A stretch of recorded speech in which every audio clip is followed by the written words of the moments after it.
로마서 8장 15절부터 17절까지 말씀 다 찾으셨으면 제가 봉독하도록 하겠습니다. 15절 너희는 다시 무서워하는 종의 영을 받지 아니하고 양자의 영을 받았으므로 우리가 아빠 아버지라고 부르짖느니라. 성령이 친히 우리의 영과 더불어 우리가 하나님의 자녀인 것을 증언하시나니 자녀이면 또한 상속자 곧 하나님의 상속자요 그리스도와 함께한 상속자니 우리가 그와 함께 영광을 받기 위하여 고난도 함께 받아야 할 것이니라. 아멘. 이 시간 말씀의 제목은 하나님의 자녀의 특권, 하나님의 자녀의 특권이라는 제목으로 하나님 말씀을 증거하겠습니다. 저번 시간에는 자녀의 의무로서 성령을 따라 행하며 영으로서 몸의 행실을 죽이는 거룩한 삶을 살아야 할 아들된 의무가 있다 말씀을 드렸고요. 오늘은 아들로서의 특권이 있습니다. 하나님의 자녀가 되면 너무 좋은 거예요. 특권 두 가지를 오늘 증거를 하려고 하는데, 첫째가 무엇이냐면 하나님을 아빠 아버지라고 부르짖을 수 있는 특권입니다. 아빠 아버지라고 하나님을 부를 수 있는 특권. 둘째는 하나님의 상속자가 되는 특권이죠. 이 두 가지를 증거하도록 하겠습니다. 15절에 보면, 우리 15절 다시 한번 같이 읽어볼까요? 시작. 너희는 다시 무서워하는 종의 영을 받지 아니하고 양자의 영을 받았으므로 우리가 아빠 아버지라고 부르짖느니라. 네, 우리는 무서워하는 자들이었습니다. 이 종의 영이라는 것은 여기 보면 종의 영이 있고요, 양자의 영이 있습니다. 둘 다 영인데 이 영이 무엇을 가리키는가? 종의 영이나 양자의 영을 둘 다 사람의 영으로 그렇게 해석하는 분들도 있고, 또 양자의 영을 그냥 성령으로 해석하는 분들도 있습니다. 종의 영은 일반적으로는 이 사람의 영으로 해석합니다. 양자의 영은 사람의 영이나 성령, 이 두 가지 큰 해석이 있습니다. 천천히 하나씩 말씀을 드릴 텐데, 먼저는 우리 인간이 예수 믿기 전에는 종의 영이었다.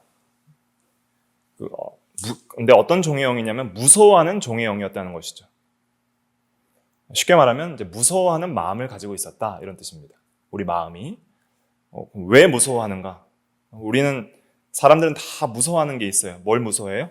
죽기를 무서워해요. 죽기를 무서워한다는 것은 무의식적으로 하나님의 심판에 대한 두려움을 갖고 있다는 뜻입니다. 사실 유물론적으로 그냥 물질 중심으로 세상이 이루어졌다는 세계관 속에서는 죽으면 존재가 소멸하거든요. 인간은 물질, 마음도 다 물질이기 때문에 어떤 뇌의 작용으로 생긴 것이기 때문에 물질이 소멸하면 인간 존재도 소멸한다. 이것이 이제 유물론, 모든 세계는 물질로 되어 있다라는 세계관이죠. 그런 세계관으로 봤을 때에는 죽는 것은 아무것도 아닌 거예요. 그러니까 이 세상에서 고난받느니 차라리 그냥 나의 존재가 소멸되는 게 차라리 낫겠죠. 죽는 것이 아무것도 아니고 자살도 그러니까 권장할 만한 것이 되는 것이죠. 고생하는 것보단 죽는 게 나으니까. 그런데 단순히 그냥 죽는 것 자체가 아프거나 또 소멸돼서 무서워하는 것, 그것만 있어서 무서워한다면은 크게 무서워할 이유가 없어요. 그런데 모든 인간들은 이 죽음 이후에 있을 하나님의 심판을 두려워하는 그 무의식적으로의 두려운 것이 있는 거예요. 하나님이 살아계시고 죽음 이후에 하나님께서 반드시 행한 대로 심판하신다 하는 그러한 그 진노의 두려움이 있기 때문에 모든 인간들은 다 두려워합니다.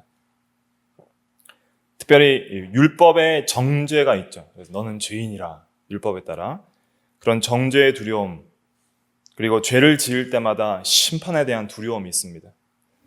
그래서 사람들이 죄를 지은 이후에도 특별히 누가 보지도 않고 걸리지도 않는데 혼자서 두려워하잖아요. 죄를 지은 양심이 막 가책을 느끼는 거예요, 스스로. 그러니까 아무도 모르는데 자기가 죄를 짓고 막 힘든 거예요, 혼자서. 근데 왜 그렇게 힘드냐면 하나님께서 그렇게 짓누르시는 거예요.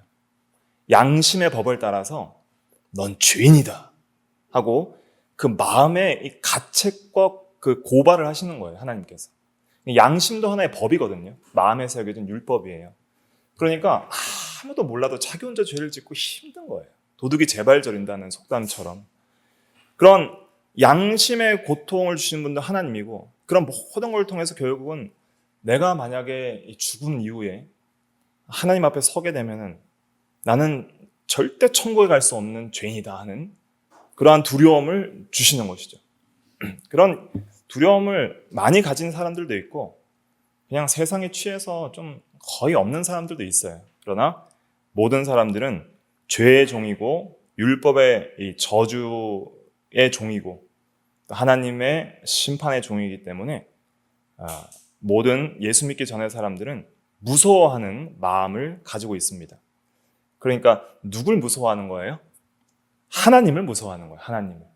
하나님이 너무 어려운 분이시고 하나님이 무서운 것이죠. 그러니까 하나님이 싫고 또 무섭고 하나님을 그렇게 좋지 않은 분으로 여기는 것이 죄의 종로로 타는 사람들입니다. 그래서 예수님께서 이 세상에 오셨을 때 하신 일이 뭐냐면 그 죄에 대해서 다 책망을 하셨어요. 이거 죄다. 저거 죄다. 그 당시 가장 거룩하고 천국에 1등으로 갈 것 같은 바리새인과 같은 행위의 의가 가득한 사람들 보고 너 겉은 깨끗하지만 속은 썩어 시체가 나는 무덤 것 같다. 이렇게 막 지적을 하시니까 다 예수님이 싫어하는 거예요. 예수님 잡아 죽이려고 하고 결국은 잡아 죽였죠. 왜 사람들이 싫어해요? 자기의 죄를 지적하니까. 그게 무섭고 싫은 거예요. 그러니까 또 예수님을 또 좋아하는 사람들이 많아지니까 또 시기가 나서 그렇게 죽이는 거죠. 아무튼 우리가 예수 믿기 전에는 하나님과의 관계가 이렇습니다. 하나님이 두려워요. 하나님이 멀리 느껴지고 하나님과의 관계가 굉장히 소원하고 관계가 끊어진 상태였습니다. 또 우리가 예수 믿고 난 이후에도 우리가 죄를 많이 짓고 죄악 가운데 종로를 타고 살면은 하나님이 별로 좋지 않은 하나님처럼 느껴져요. 하나님이 멀어지고 하나님이 무섭고 괜히 하나님이 나를 징계하고 심판하실 것 같고 무서워하는 거예요, 하나님을. 그러니까 교회 나올 때에도 하나님을 단순히 무서워하는 하나님으로만 나오면은 그건 은혜가 안 돼요. 내가 뭘 잘했나? 이제 싶은 거죠. 일주일 동안 잘 못한 것 같은데 하나님이 나를 미워하시진 않을까? 하나님이 나를 징계하시진 않을까? 하나님이 나를 안 좋아하실 것 같은데 계속 무서워하고 두려워하고 하나님에 대해서 그러니까 별로 자기도 좋지 않게 생각하는 거예요. 하나님 떠날까? 이런 마음도 들고. 그런데 예수 믿는 사람은 이런 무서워하는 종의 영을 이제 받지 않는다는 거예요. 이게 이제 하나님의 자녀의 특권입니다. 우리는 어떤 영을 받냐면 양자의 영을 받습니다. 이 양자의 영은 훌륭한 신학자들이 크게 두 가지로 해석을 하는데요. 이 영이니까 이게 정확하게 어떤 영인지가 구체적으로 명시적으로 나타나지 않거든요.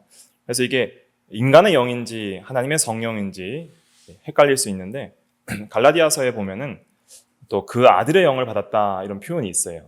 그래서 이걸 두 가지 다 해석하시면 됩니다. 성령으로 해석하셔도 되고 우리 인간의 영으로도 해석하셔도 돼요. 그러니까 어떻게 이해를 하시면 되냐면 먼저 우리 성령께서는 우리를 양자로 이제 양자되게 하시는 영이신 것이죠. 성령께서 어떻게 우리를 하나님의 양자로 삼으시냐면 성부, 성자, 성령의 일을 잘 생각을 하셔야 되는데 먼저는 우리를 양자 삼으시는 아버지는 성부예요. 성부께서 우리를 양자를 삼으시는 거예요. 그리고 우리가 양자 될 수 있도록 모든 양자에 대한 명분을 얻게 하시는 분은 성자 하나님이에요. 하나님께서 우리가 양자 될 수 있는 모든 근거, 구속의 은혜들을 다 마련을 하셨어요. 하나님 아버지가 나의 아버지가 되려면 뭔가 근거가 있어야 돼요. 근데 우리가 하나님을 아버지로 섬길 수 있도록 모든 은혜들을 다 성취하고 마련하신 분이 예수님이에요. 그래서 갈라디아서에 보면은 그 양자의 명분을 얻게 하신다는 말씀이 있거든요. 한번 찾아볼까요? 갈라디아서 4장 4절부터 6절입니다. 4절부터 6절. 같이 읽어볼게요. 시작. 때가 참에 하나님이 그 아들을 보내사 여자에게서 나게 하시고 율법 아래에 나게 하신 것은 율법 아래에 있는 자들을 속량하시고 우리로 아들의 명분을 얻게 하려 하심이라. 너희가 아들임으로 하나님이 그 아들의 영을 우리 마음 가운데 보내사 아빠 아버지라 부르게 하셨느니라. 네. 우리가 3절에 보면 종노릇하였다 그랬죠? 초등학문. 초등학문은 율법을 가리키는 거예요. 초등 원리라고도 하는데 하나님이 창조부터 내신 율법의 원리에 우리가 저주를 받아서 종노릇하는 생활을 했습니다. 무서워하여서 율법의 종으로서 정죄를 받고 너는 죄인이라 고발을 받고 그런 하나님을 그래서 율법을 제정하신 하나님을 무서워하는 삶을 살았죠. 그런데 때가 참에 하나님의 아들인 우리 독생자 예수 그리스도께서 여자의 몸에서 동정녀 처녀의 몸에서 탄생하셔서 율법 아래 나셔서 우리 죄를 대신하여서 죽어주셨어요. 그러니까 이제 우리는 율법의 종과 저주에서 해방되는 것이죠.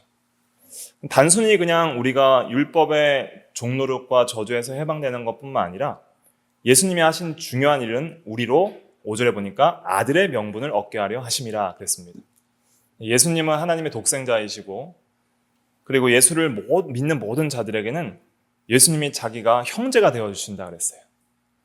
맏아들이 되시고 예수님이 형제가 되어주시고 그리고 막달라 마리아에게 보면 요한복음 20장에 보면 내 아버지 곧 너희 아버지께 간다 해라. 너희 형제들에게 가서 내 아버지 곧 너희 아버지께 내가 이제 올라간다고 이제 복음을 전해라. 승천의 교리를 전해라. 이렇게 말씀하시면서 이제 예수님과 우리의 관계는 형제 관계가 되는 거예요.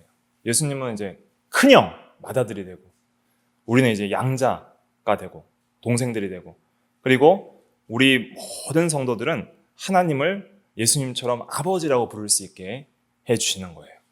그러니까 예수님을 믿으면 예수님 안에서 우리들이 전부 양자가 되는 거예요.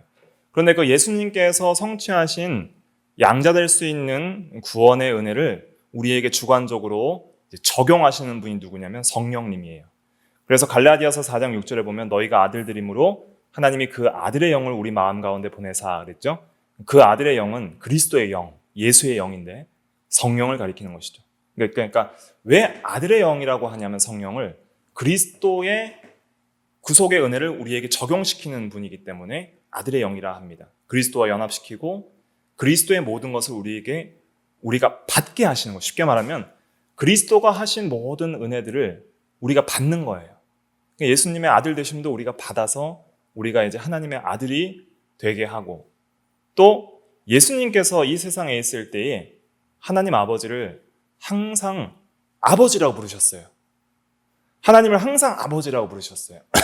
단 한 번만 빼고 십자가상에서 버림받으실 때 엘리 엘리 라마 사박다니 할 때에 나의 하나님 어찌하여 나를 버리시나이까 그 말씀 빼고 모든 삶에서 기도하실 때마다 하나님을 아버지라고 부르셨습니다. 특별히 이제 예수님께서 하나님을 아빠 아버지라고 부르신 때가 있었어요. 마가복음 16장 36절에 보면 겟세마네 동산에서 십자가를 지시기 전에 기도를 하셨어요. 이제 십자가의 죽음을 앞두고 그것을 승리로 이기시기 위해서 기도를 하시는데 아버지는 모든 것이 가능하시오니 그러니까 아빠 아버지라고 불러요. 아빠 아버지는 모든 것이 가능하시오니 이 잔이 내게서 지나가게 하옵소서. 그러나 나의 원대로 마옵시고 아버지의 원대로 하옵소서 이렇게 기도합니다. 그러니까 이 고난의 잔, 십자가의 고난의 잔이 좀 지나가게 해달라는 거예요. 그 고난의 잔의 핵심은 뭐냐면은 하나님과의 끊어지는 그러니까 더 이상 하나님을 아버지로 부를 수 없는 하나님과의 관계의 단절이 십자가에서의 영적 죽음이었던 것이죠. 그러니까 예수님이 가장 사랑하는 것은 아버지였고요. 예수님은 하나님 아버지를 창세 전부터 사랑했다고 요한복음 14장 27절을 보면 나와요. 그러니까 창세 전부터 항상 아버지를 부르고 예수님은 영원부터 영원까지 항상 하나님을 아버지라고 불렀던 분이에요. 영으로 계실 때도 아버지, 아빠 아버지, 아버지, 아빠, 아버지 이렇게 부르면서 항상 아버지와 성령 안에서 사랑의 교제를 나눴고요. 그 교제를 가장 기뻐하셨던 분입니다. 그분이 예수님이에요. 예수님이 가장 사랑한 분은 아버지예요. 근데 그 아버지로부터 끊어지는 게 그럼 예수님은 즐거울까요? 안 즐거울까요? 안 즐거운 거예요. 그러니까 아버지를 사랑하기 때문에 끊어지는 것은 즐거울 수가 없는 거예요. 그건 고통이에요. 그러나 나의 원은 아버지를 영원히 사랑하는 것이지만 나의 원이 말고 아버지의 원, 즉 우리 죄인을 구원하시기 위한 아버지의 그 사랑의 뜻을 나는 순종하길 원합니다 하고 기도한 것이죠. 그래서 우리가 받은 은혜는 뭐냐면 독생자 예수님께서 아버지로부터 버림받으시기까지 우리를 사랑하셔서 우리가 버림받아야 되는데 우리 대신 버림받으심으로 말미암아 우리로 하여금 아들 되게 하시는 거예요. 이게 놀라운 은혜입니다. 독생자 예수님께서 우리 대신 버림받으심으로 우리는 죄인에서 양자가 되는 거예요. 그래서 예수를 믿는 모든 자들은 이제 성령을 받고 성령 안에서 그리스도께서 이루신 모든 은혜를 받아서 이제 우리도 그리스도처럼 하나님을 아빠 아버지라고 부르짖을 수 있는 은혜를 얻게 됐습니다. 그래서 오늘 읽은 본문 그 로마서 8장 15절에도 우리가 양자의 영을 받았으므로 우리가 아빠 아버지라 부르짖느니라 그랬죠. 그리고 갈라디아서 4장 6절에도 아빠 아버지라 부르게 하셨느니라 그랬습니다. 성령께서 이제 그리스도의 구속의 은혜를 적용해서 우리로 양자되게 하셨기 때문에 성령도 양자의 영이고 또 우리의 영혼도 이제는 이제 양자가 된 거예요. 우리의 영혼도 양자의 영이에요. 그러니까 우리는 본성적으로 친히 이제 아빠, 아버지라고 하나님을 부를 수 있는 그런 자가 되었어요. 이거는 자격이에요. 이거는 지위예요. 아들 된 지위와 자격을 얻은 거예요. 그리고 생명적으로도 본성적으로도 이제 우리의 영혼은 양자의 영을 받은 성령을 받은 우리의 모든 영혼들은 본성적으로 아버지라고 하나님을 부르는 것이 자연스러워져요. 그게 이제 하나님의 아들 된 증거입니다.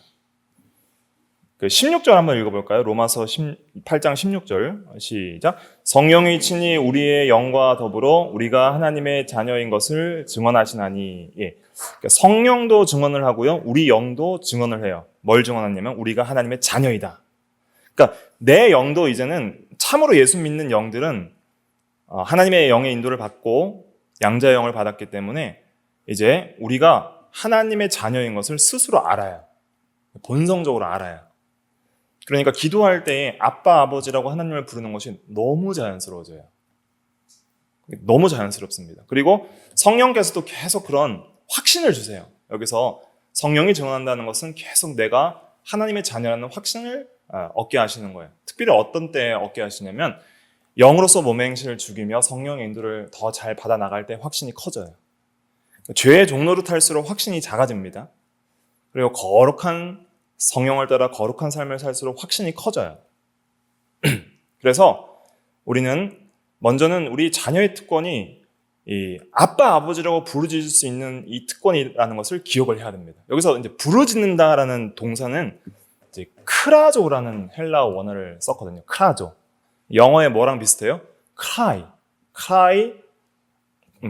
aloud라고 하는데 크게 부르짖다. cry 하면은 이제 이렇게 힐끔힐끔 그냥 훌쩍대는 울음이 아니라 막 크게 엉엉 부르짖는 울음을 가리키는 거예요. 부르짖는 거예요, 크게. 그러니까 여기서 아빠, 아버지라고 부르짖는다는 것은 그냥 조용하게 그냥 아버지 이렇게 하는 게 아니라 내 마음속에서 큰 울림이 있는 아버지 하고 이렇게 이제 아빠, 아버지 하고 이렇게 부르짖는 거예요. 예수님을 한번 생각해 보세요. 예수님이 언제 다른 때는 항상 아버지라고 부르시다가 아빠, 아버지라고 유일하게 부르짖는 그 구절이 그 마가복음 16장 36절이거든요. 겟세마네 동산에서 아까 말씀드린. 그때 기도하실 때잖아요. 이 잔이 내게서 지나가게 하옵소서. 그러나 아버지의 원대로 하옵시고 나의 원대로 마옵소서 할 때 그때 조용히 기도하셨을까요? 그렇지 않죠. 땀방울이 핏방울이 되도록 그렇게 힘든 그런 고난의 순간 속에서 아빠, 아버지 하고 이렇게 부르짖는 거예요. 크게 부르짖는 거예요. 그러니까 이게 이제 우리의 특권입니다. 이제 이걸 사용하셔야 돼요. 이게 믿음이에요. 하나님은 이제 예수님처럼 우리가 하나님을 아버지라고 부르짖기를 원하시는 거예요. 부르짖기를. 언제 부르짖어야 돼요? 언제 부르짖을 거죠? 예수님처럼 고난 가운데 정말 나의 힘으로 어떻게 할 수 없는 현실 가운데 그럴 때 우리가 부르짖을 수 있잖아요. 어린아이들의 특징이 뭐예요?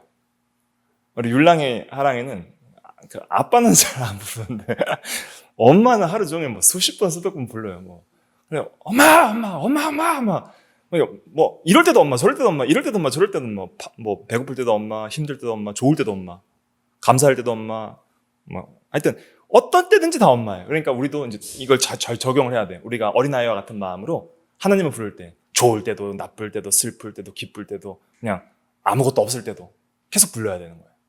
이게 믿음입니다. 이게 구원받은 성도의 특권이에요. 그러니까 힘들 때 부르짖으세요. 아빠 아버지 너무 힘듭니다. 이러한 어려운 가운데 하나님 우리를 돌보소서. 무엇을 먹을까 무엇을 마실까 무엇을 입을까 염려하지 말라. 이것은 이방인들이 구하는 것이요 너희 하늘 아버지께서는 너희에게 있어야 할 것을 다 하시느니라.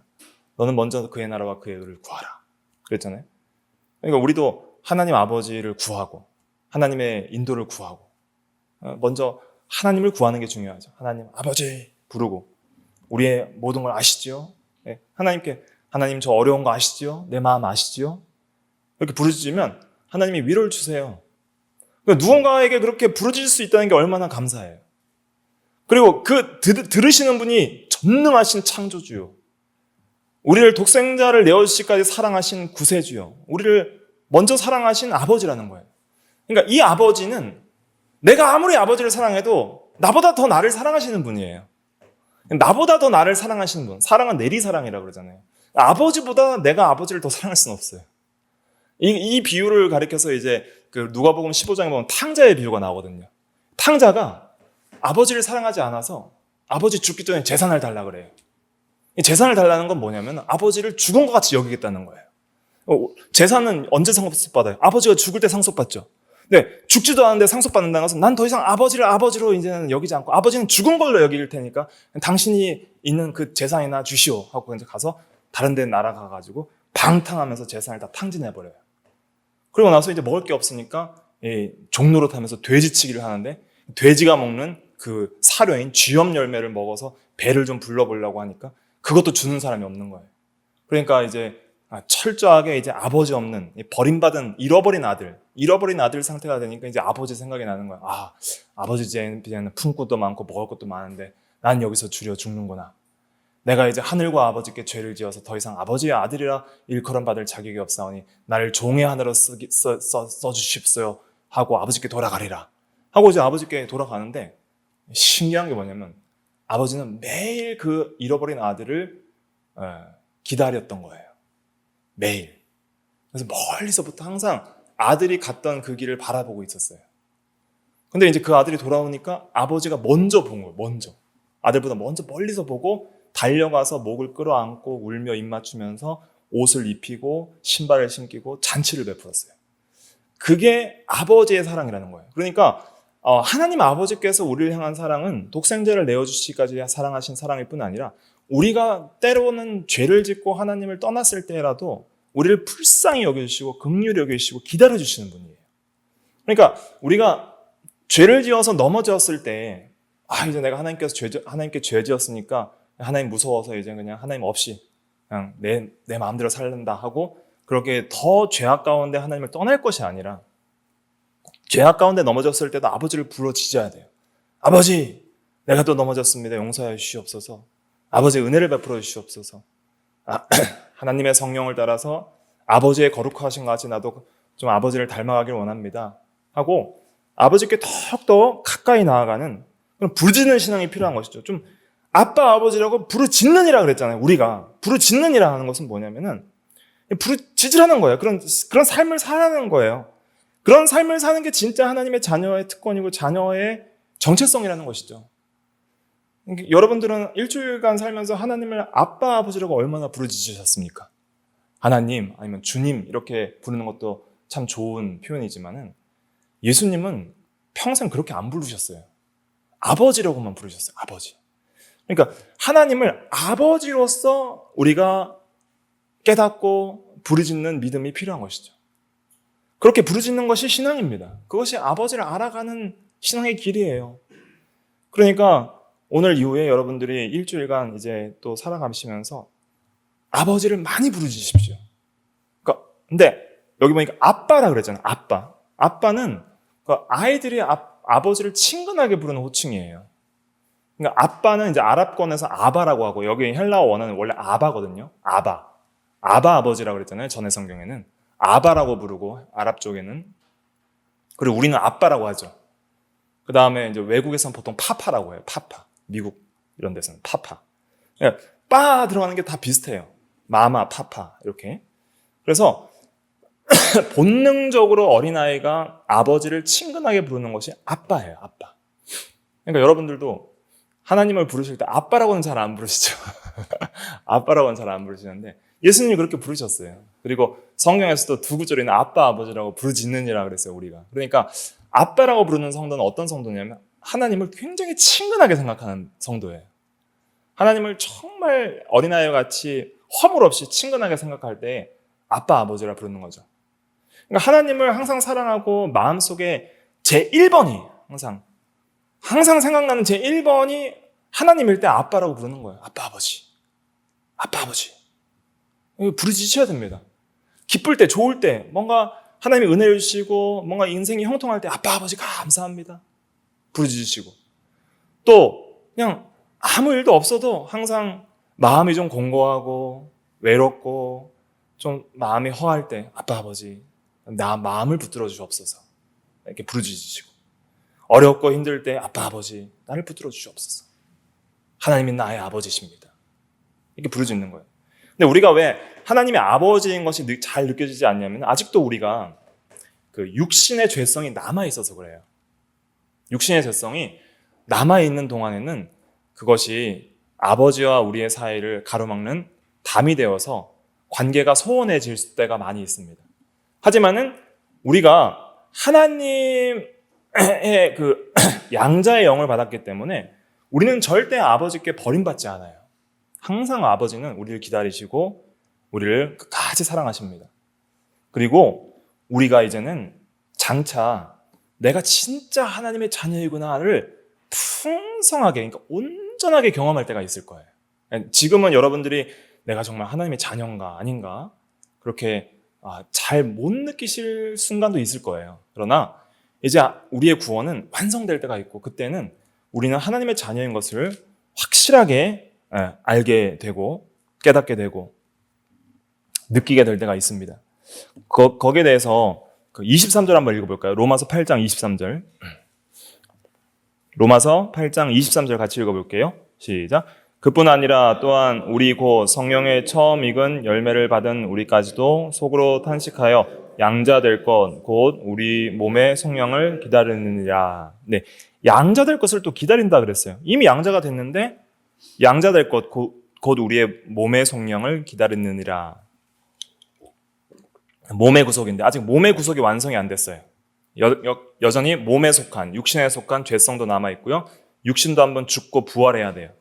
그러니까 우리 마음에 남아있는 죄악된 본성과 또 이 죽을 몸이 다시 살아나는 부활체를 입기 전까지는 아직 양자 될 것이 남아있다는 거예요. 이미 양자지만은 완전한 양자로서의 그 누림, 완전한 양자로서의 행복과 특권을 누리는 그 누림을 또 기다리고 있는 게 있어요. 그래서 이제 하나님을 상속받아서 하나님을 온전히 누리고 또 양자로서 하나님의 나라와 기업을 누리고 하나님과의 깊은 교제를 누리고 또 성도들과 예수 그리스도와 성도들 간의 그런 아들로서의 이 교제를 누리는 그런 형제로서의 교제를 누리는 그러한 양자 될 것을 온전히 누릴 그 날을 고대하고 있는 것이죠. 그러니까 이제 이미와 아직의 그런 그 긴장 속에 우리가 있다 하는 것을 항상 기억을 하셔야 됩니다. 그래서 우리가 이미 양자입니다. 그리고 양자 될 것을 기다리고 있어요. 근데 양자 될 것을 기다리면서 양자로서 더 이 양자의 특권을 누려나가는 게 참 중요합니다. 그래서 이 특권을 잘 누리시려면 여러분들이 먼저는 하나님의 영의 인도를 많이 받아 나가야 돼요. 성령께서 우리 마음을 인도하시고 영으로서 몸의 행실을 좀 죽여나가게 해주시옵소서. 왜냐하면 이 몸의 행실이 살아있기 때문에 하나님과의 이 교통이 잘 이루어지지가 않아요. 하나님과 계속 좀 담이 막히고 교제가 소원해지는 거예요. 그러니까 우리가 하나님께 회개하고 나가야 되는데, 여러분들 하나님께 우리가 나아갈 때 우리가 하나님께 나가야 되겠다. 하나님과 더 깊은 교제 속에 들어가야 되겠고 하나님을 더욱더 사랑하는 세계에 좀 들어가야 되겠다 할 때 그 원동력이 뭐냐면 이 양자의 영이에요. 양자된 것. 왜냐하면 하나님이 나를 징계하신다, 책망하신다, 이제 이것만 생각하면 하나님께 나아가고자 하는 그런 동력을 얻지 못해요. 근데 우리가 하나님께 나아갈 때 내가 하나님의 자녀다. 하나님이 나를 이렇게 사랑하셨다. 그렇기 때문에 자녀들은 아버지께 거리끼는 것이 없어요. 자녀 관계가 아닌 사람들은 좀 예의도 차려야 되고 좀 서먹서먹하고 좀 나가는데 좀 이렇게 좀 부담스러운 것도 있잖아요. 자녀는 그런 게 없어요. 그냥 아빠, 엄마 하는 거예요. 그런 예의 차리고 체면 차리는 거 없어요. 그것처럼 하나님의 자녀의 특권은 하나님께 언제든지 나아갈 수 있다는 거예요. 언제든지 부르짖을 수 있어요. 부르짖는데 야 그만 부르짖어라 이렇게 하시지 않는 하나님이라는 것이죠. 그러니까 우리가 아빠 아버지라고 부르짖느니라 그랬으니까 부르짖으셔야 됩니다. 부르짖는 자에게 은혜가 주어지는 거예요. 많이 부르짖으셔야 돼요. 매일매일 부르짖으십시오. 아빠 아버지, 아빠 아버지 은혜를 주시옵소서, 함께하여 주시옵소서, 인도하여 주시옵소서. 부르짖어야 됩니다. 하나님 없이는 우리가 살아갈 수가 없어요. 우리 죄를 짓고 하나님 떠나면 마음이 공허해져요. 그 탕자가 아버지 떠났을 때 그 마음이 얼마나 공허해졌습니까? 방탕하면서 죄를 지었고 나가니까 그 마음이 뻥 뚫린 것 같이 허무하고 공허하고 외롭고 만족이 없는 거예요. 여러분들이 나이가 들면 나이가 들어갈수록 점점 더 어떤 마음의 공허감이 더 생길 수 있을 겁니다. 그럴 때 초등학생들한테 이런 거 말하면 잘 이해 못해요. 아직 생명력이 풍성하니까 재밌는 게 많으니까. 그런데 인생을 어느 정도 살아가다 보면은 뭔가 이렇게 사는 것이 무슨 의미인가 있나, 인생의 의미와 목적에 대해서 생각하면서 마음의 공허함이 올 수 있어요. 그럴 때 하나님 아버지를 부르짖어야 됩니다. 아버지로 우리의 마음을 채워야 되는 것이죠. 이 세상의 물질이나 쾌락이나 명예, 영광은 절대 채울 수 없는 그 영혼의 만족은 아버지 한 분밖에는 채울 수가 없습니다. 그러니까 예수님은 아버지만을 사랑하시고 아버지만을 부르면서 살았던 거예요. 이 세상에서. 그게 본입니다. 예수님의 인생을 보십시오. 아버지, 아버지, 아버지. 새벽에도 아버지, 밤새도록 아버지. 죽을 때 아버지. 죽기 전에 아버지. 그다음에 죽기 직전에 아버지 내 영혼을 받으소서. 아버지예요. 예수님의 일평생의 삶이 아버지 중심이었어요. 아버지 중심. 그래서 우리를 구속한 이후에 우리도 이제는 하나님의 아버지 중심으로 살아라. 아빠 아버지라 부르짖는 신앙으로 살아라. 그걸 우리에게 명령하시는 것이죠. 이게 정말 자녀의 큰 특권입니다. 이 특권을 가지고 아버지와의 그 깊은 교제 속에 들어가야 됩니다. 하나님으로 내 마음을 채우시고 여러분들의 삶 속에서 항상 생각하세요. 아빠 아버지라고 부를 수 있다. 그러니까 아빠 아버지라고 부르십시오. 아버지라고 부르시기도 하고요. 아빠라고도 좀 불러보세요. 아빠, 아바, 아버지. 그게 어색하면 아직 좀 여러분들이 아버지랑 관계가 좀 좋지 못한 거예요. 편해야 됩니다. 그게 편하고 어색하지가 않고 자연스러워져야 됩니다. 예수님은 너무 자연스럽게 부르시잖아요. 아빠, 아버지. 그러니까 우리도 아빠, 아버지. 하나님이 아버지구나. 예수님도 제자들이 기도를 좀 가르쳐 주옵소서 그러니까 하늘에 계신 우리 아버지여 이렇게 기도하라. 너희는 이렇게 기도하라. 하늘에 계신 우리 아버지여. 하나님을 가장 먼저 아버지로 인식하는 그러한 기도를 하라 그랬어요. 그런데 제가 시간이 다 가서 한 말씀만 하고 마쳐야 될 텐데 구약 성경에는 그 어떤 성도도 아버지로 부른 기록이 없습니다. 구약 성경에는 그 어떤 성도도 하나님을 직접적으로 아버지라 부른 기록이 없어요. 하나님을 아버지라고 묘사하는 기록은 한 14구절 정도 나오거든요. 근데 그것은 이제 하나님과 우리와의 그 이스라엘과 하나님과의 관계가 이제 자녀와 아버지와의 관계라는 걸 설명하는 그런 구절들은 나오는데 직접 한 개인이 이겁니다. 직접 한 개인이 하나님을 호칭할 때 아버지 이렇게 직접적으로 부른 그런 구체적인 구절은 한 구절도 없습니다. 유일하게 이제 예수님 때 와서 예수님이 최초로 그렇게 부르세요. 그럼 예수님이 이 세상에 오셨을 때 하나님을 아버지라고 불렀을 때에는 그 당시 하나님을 섬기는 유대 민족들은 어떻게 생각했을까요? 신성 모독이다라고 생각하는 거예요. 어떻게 감히 하나님을 아버지라고 부르지? 저게 가능해? 왜냐하면 유대인들은 하나님의 이름조차 부르지 않았어요. 그 여호와라고 기록된 이름은 하나님의 정확한 그 호칭은 아닙니다. 왜냐하면 유대인들은 하나님을 안 불렀어요, 아예. 왜냐하면 그러니까 하나님의 이름을 망령되게 부르는 자를 죄 없다 하지 아니라는 삼계명 때문에 하나님을 두려워서 하나님을 아예 안 불렀어요. 그게 구약 시대예요. 그러니까 하나님을 안 부르고 하나님의 이름을 안 부르고 대체해서 부른 것이 아도나이라는 이름인데 그게 주예요, 주. 그러니까 이제 여호와를 번역할 때는 보통 우리가 이제 주로 번역하거나 영어 성경에서 롤드로 번역하죠. 그러니까 우리가 구약 성경에서는 대부분의 사람들이 어떻게 하나님을 불렀냐면 주님 이렇게 불렀어요. 주님, 여호와요, 주님 이런 뜻입니다. 높으신, 그러니까 우리가 감히 함부로 할 수 없는 지극히 높으신 왕 중의 왕이요 주 중의 주이신 그 주님 이렇게 부른 거예요. 모든 구약 성도들 그렇게 불렀어요. 근데 예수님이 오셔서 아버지 이러니까 깜짝 놀라는 거죠. 어떻게 하나님을 아버지라고 부를 수 있지? 예수님이 이 땅에 오셔서 우리를 위해 하신 일이 하나님과 우리의 관계가 아버지와 아들 관계가 되도록 편안하게 만들어주신 것이 예수님 구속사역이었어요. 그러니까 그게 얼마나 감사한지 모릅니다. 예수 믿는 성도들은 이제 신약시대 성도들은 구약시대 성도들보다 더 이제 자유롭게 부를 수 있는 특권이 생기는 거예요. 아빠 아버지, 감히 아빠 아버지라고 하나님을 부를 수 있는 것. 그만큼 인격적으로 하나님과 가까운 관계가 됐다는 것이, 그게 진짜 구원입니다. 구원이라는 것은 그냥 아버지 없이 천국 가고, 아버지 없이 형통하고, 아버지 없이 복받고, 아버지 없이 영육간에 강건하고, 아버지 없이 좋은 일이 있는 게 아니라 아버지가 좋은 거예요. 예수 믿는 구원은 아버지가 좋은 상태가 되는 거예요. 아버지가 나의 모든 것이고, 이제 오늘 하나님의 상속자라는 그 개념은 다음 시간에 해야 되겠는데, 하나님의 상속자라는 것은 어떤 의미냐면 하나님을 상속받는다는 뜻입니다. 하나님과 영원히 함께한다는 뜻이 1차적인 의미가 있어요. 그것 말고 또 더 다른 풍성한 의미가 있지만은 하나님이 내 하나님이 된다는 그게 아들의 특권이에요. 아버지를 얻는 것이죠. 아무튼 우리가 하나님을 아빠 아버지라고 부를 수 있게 하신 주님, 또 하나님의 은혜와 사랑 감사합니다 생각하고, 여러분들 기쁠 때나 슬플 때나 좋을 때나 거룩한 삶을 살 때나 범죄할 때나 항상 우리가 아빠 아버지라 부르짖음으로 하나님께 더욱더 가까이 나아가서 주님과 풍성한 교제를 누리는 저와 여러분들이 다 되시길 간절히 바랍니다.